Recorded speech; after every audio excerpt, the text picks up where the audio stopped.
Hey, hi guys. Alright, so I'm gonna cut to the chase. Camera. Ignore the glasses too. I mentioned on Facebook that I feel like Superwoman right now, and now everyone's asking me like why. It's kind of like a long story, so I'm gonna tell you guys, okay? Essentially what happened was that my mom had went out to drop off Sid at the airport, you know, normal, whatever. He's going to Portland, Maine, having a trans party, conference, whatever the hell it is, right?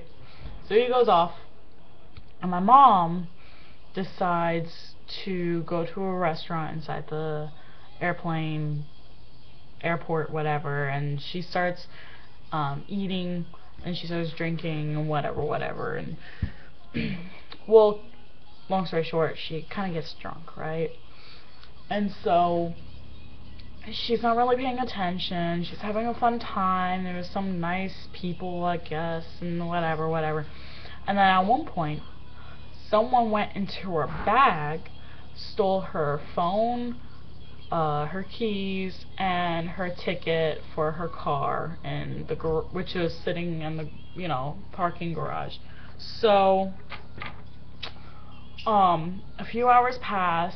I'm at home meanwhile, and I'm like waiting because I was supposed to go to art lessons, and then she never picked me up, and I started worrying and stuff, and then she finally calls at 12 o'clock, which, by the way, my brother had left the airport at 5, like he went on his plane at 5, so the fact that she was calling hours later, was 7 hours to be exact, was kind of weird.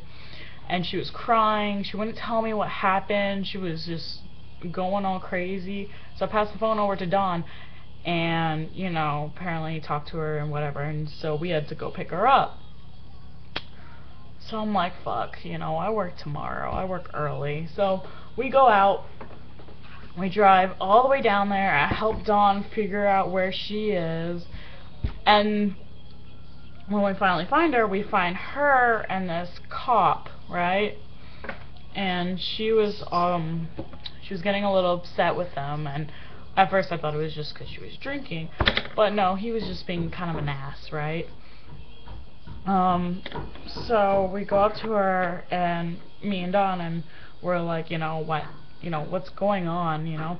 And the cop's like, I'll tell you guys what's going on. She misplaced her car, and she's been drinking, she doesn't remember where it is, and she thinks, you know, she's making up all this trouble.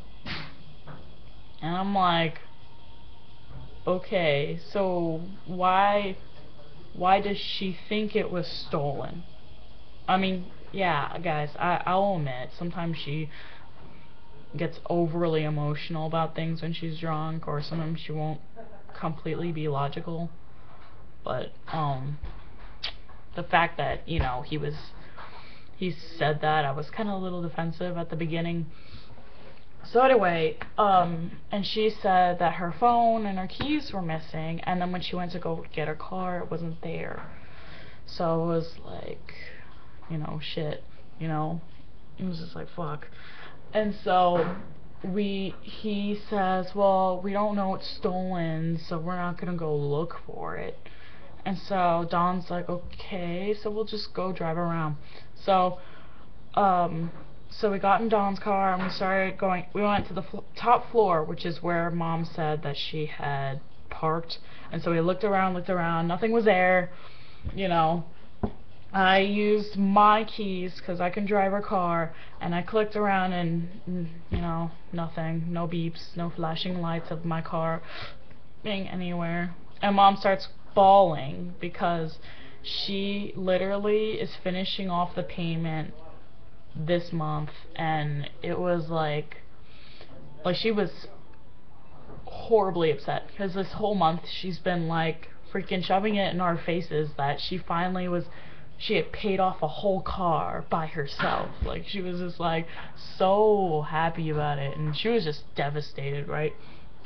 And so she's like, you know what, they're not gonna help us, let's just go home and whatever. And Dawn's like, okay. And I'm like, no, And so I literally take us, I like make Don, I'm like, Don, don't you dare go home, go over to the security and I'll get the other shit done. And he's like, okay, but whatever. And so they have us wait in our car, because I said I wanted to talk to, to the guy, and ask for help to find our car. And the guy's like, oh, well, I'll be out in 5 minutes. 10 minutes go by, 20 minutes go by, 30 minutes go by. So at a point, I'm just like, do you know what? He's driving me nuts. So I go inside, and I'm like, could you help us now? And he was like, okay.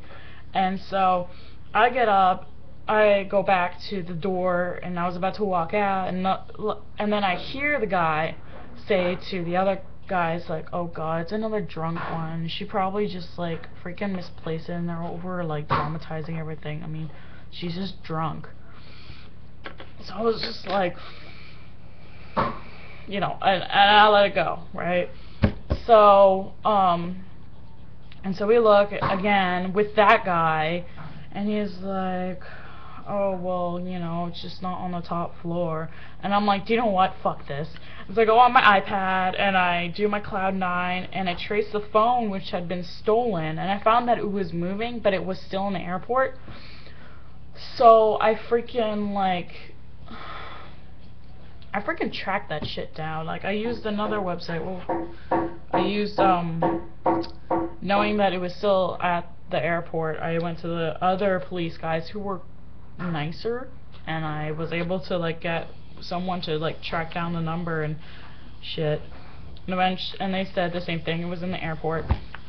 And so we finally found it, and it finally stopped moving, and so we were able to find it. And apparently what the assholes did was that, I guess they were trying to scare my mom, so they left the phone on the passenger seat, and they parked there, and then they left our keys, well, my mom's keys, on the handle, like where you open the car door. They left them right on the handle, so anyone could just take the car. And then obviously they left a horrible message to my mom. I think like the opening thing was just a bunch of kids laughing, and then they saved a message on there saying, you dumb whore, shit. I don't want to say it out loud because it was really offensive for my mom. So so I'm like, that's my car. And he's like, what? So it really was here, and your mom just misplaced it? And he's just like, you know what, I hate how, like, all these, like, drunk people keep, like, misplacing their cars and shit. And I'm like, freaking bitch. I bet your brain feels so good and fresh and new, seeing on how you've never even used it once in your life. Like, geez, like, just stop breathing. You're freaking pissing me off. Somewhere out there is a tree, a poor godforsaken tree, that is tirelessly producing your oxygen. And I feel like I need to force you to apologize to it for... Fuck, like, I would fucking call you a cunt, but you lack warmth and any depth at all. Just fucking, I'm going home. I'm done. And I just like go in my car and I leave, and the officer is just looking, like, he just looked at my car and me like, did you call me a cunt? Or did you not call me a cunt? It was the funniest thing.